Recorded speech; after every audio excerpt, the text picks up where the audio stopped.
दिल्ली में कांग्रेस के वरिष्ठ नेताओं के साथ किसान संगठनों की लंबी मीटिंग हुई, जिसमें राकेश टिकैत समेत कई किसान नेताओं ने हरियाणा के पूर्व सीएम और कांग्रेस नेता भूपेंद्र सिंह हुड्डा से मुलाकात की।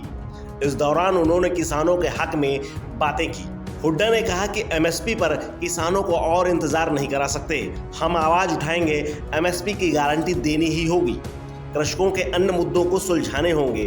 बता दें कि भूपेंद्र सिंह हुड्डा को कांग्रेस के चिंतन शिविर के लिए गठित किसान और कृषि समिति का संयोजक बनाया गया है।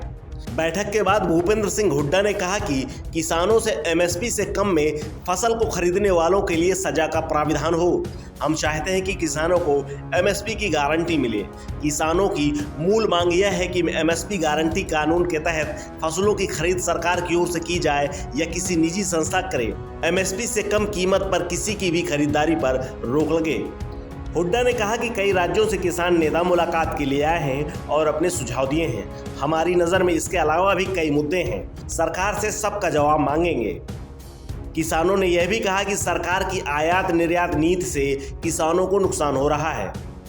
वहीं भूपेंद्र सिंह हुड्डा के बेटे व राज्यसभा सांसद दीपेंद्र सिंह हुड्डा ने कहा कि राजनीतिक द्वेष मिटाने के लिए पुलिस प्रशासन का दुरुपयोग बंद हो। दीपेंद्र ने बग्गा मामले पर कहा कि किसी ने ट्वीट कर कह दिया, उस पर 3 राज्यों की पुलिस आपस में उलझ गई। पुलिस प्रशासन का ध्यान अच्छी कानून व्यवस्था मिले उस पर केंद्रित होना चाहिए। पूर्व सीएम और किसान संगठनों की बैठक के बाद एक नए आंदोलन की सुगबुगाहट तेज हो गई है।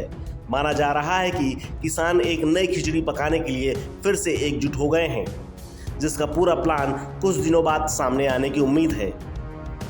इस खबर में फिलहाल इतना ही। अपडेट्स के लिए बने रहिए वन इंडिया हिंदी के साथ।